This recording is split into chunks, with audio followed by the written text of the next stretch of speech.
to talk to you about a man named Victor Hugo. He was born in February 26, 1802 in Besançon, France. He is the third son of Joseph Hugo and Sophie Trebet, or Bay. His father was a general in Napoleon's army, and he moved around a lot, so he went to Italy, England, and his mother lived in France, so he stayed with his mother most of the time, but due to his father's work, he would travel to visit him very often. At a very young age, he found his love for poetry, and so his mother sent him to the Pension Cordier to go to school. And while he was there, he learned to write, he learned about sciences. At 15 years old, he actually won a poetry contest called the Académie Française. And because of that, he became very well known for poetry at a very young age, and the king later found him and gave him a royal salary to do what he does. In 1822, also, he married his childhood sweetheart, Adele Faucher, and this was a year after his mother had passed away, and she actually disapproved of this marriage, and later on, we'll see that she was right, and they had 4 children together. This is where Besançon, France is located, and that's what it looks like today.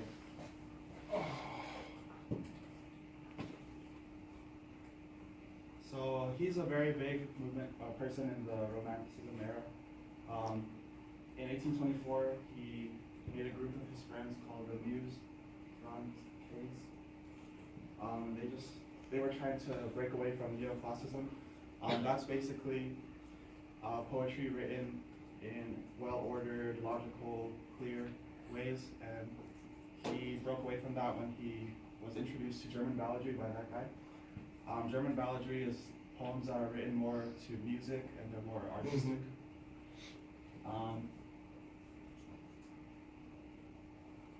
He had a very large group of supporters called the Cenacle, and they called him the Prince of Poetry.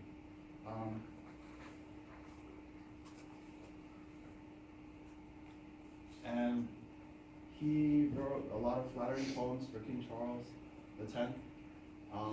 And he actually stopped that around Napoleon's time, and he started writing good things about Napoleon, and that's how he created his attitude of Romanticism in his poems and stuff. And he tried to introduce Romanticism into theater, so he wrote a couple plays, 2 of them being called Cromwell and Hernani. Hernani was actually a play written about the Battle of Hernani, and in it he has a lot of romantic heroes, like outlaws and stuff. And you'll see it's very popular in pop culture today. You can copy that kind of style. Also, he wrote the Notre Dame de Paris in 1831, and this is The Hunchback of Notre Dame.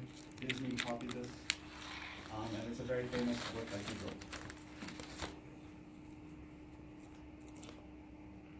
wrote. He was very involved in the arts. He loved to draw. These are just a couple of his drawings. This one you may recognize. It's from Notre Dame de Paris. It's the cover on some of the books that are printed. He also was very involved with music. He loved Beethoven. He was friends with a lot of famous composers. This German guy, Franz. He actually even wrote a song and composed it with a guy named Louis Bertin. It was an opera, and it was based on The Hunchback of Notre Dame, and it's called La Esmeralda. Many of his books and poems actually inspired a lot of French and European singers and songwriters, and they turned a lot of his things into music. Another famous one, theatrical or musical theater. So Les Miserables is a very popular musical. It's still popular today. So as you can see, he's very involved with the arts. Did he write all the songs for Les Miserables as well? No, I don't believe Oh. he had other people write it.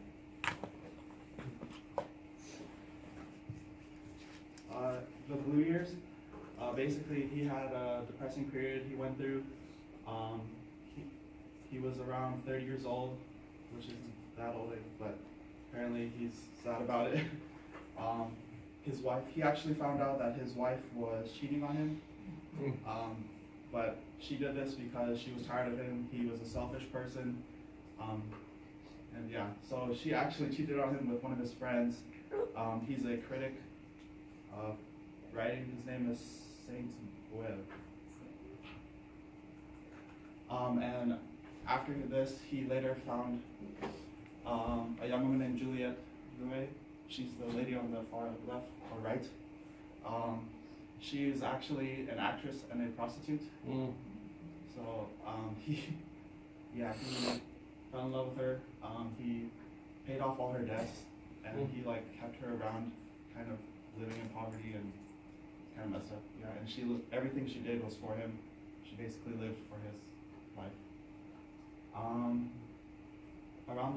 When the Julie monarchy became a thing in France, he was made the official poet of France, so he became very wealthy, and he was very popular at that time. Oh, and he was the official poet of France for 15 years. He was very, very involved in politics. He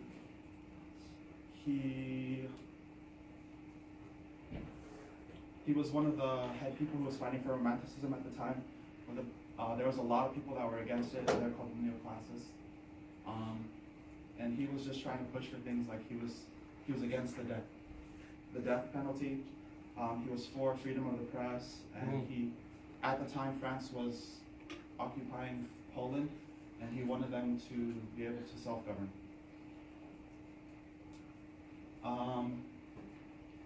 As I mentioned earlier, he was very much for Napoleon, but around 1849, he began to see his political views and his moral values weren't matching up with Napoleon and his group, so he began to oppose him.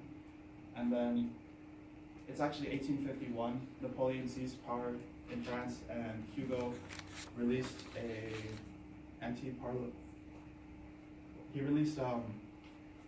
paper against Napoleon, and he was actually exiled for it.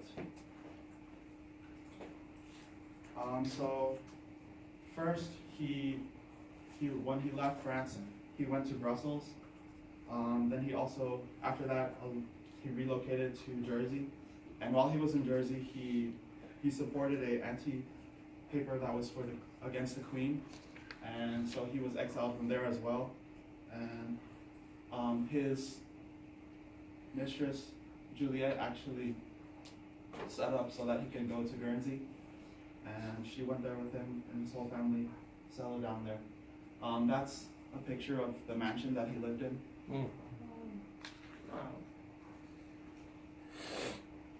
While he was in Guernsey, he wrote a lot of works.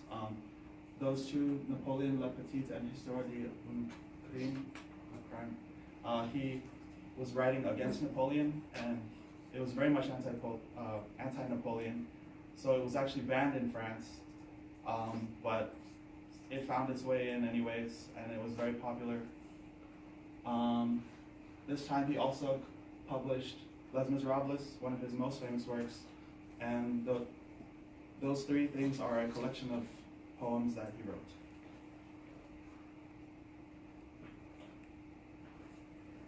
Towards the end of his life, Napoleon III was kicked out of the country, and he returned home in 1870. He was hailed as a hero because the people finally saw that Napoleon wasn't what they wanted, and yeah, he helped that process move along. Throughout the end of his life, he believed very much in humanistic progress. He was actually really optimistic about this. He believed that there would be an end of all wars, pretty much anything bad that humanity has. He thought by the 20th century we wouldn't have any of it, and we'd be living in the perfect society. He actually planted a tree, an oak tree, I believe, and he said once this grows into full bloom, there would be no more wars, everything would be done. He was obviously wrong, as you can see today. Throughout his life, or the end of his life, he suffered, I believe, about 3 strokes. two of his sons died, and his daughter Adele, she was institutionalized because she had mental problems. So he went through a lot towards his end years. Around his 80th birthday, he was honored, and he was given this vase that is normally given to royalty, and he was honored in that way. And they also had one of the largest parades in French history to celebrate him.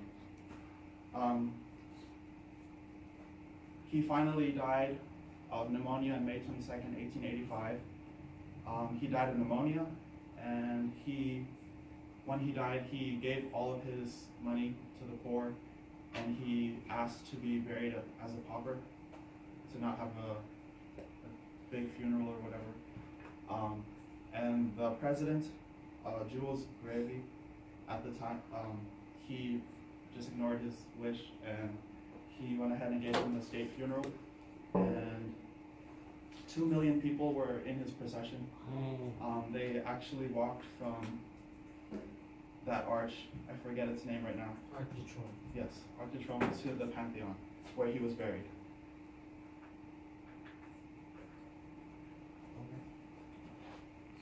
So some of the writing techniques that he employed with his works, he had the Romantic style coming from the 19th century European day, and that really influenced the way that he used emotions through his work, and also the portrayals of men, and especially, we'll get to it later, but of the men in poverty and how he portrayed them, and actually kind of glorified them in a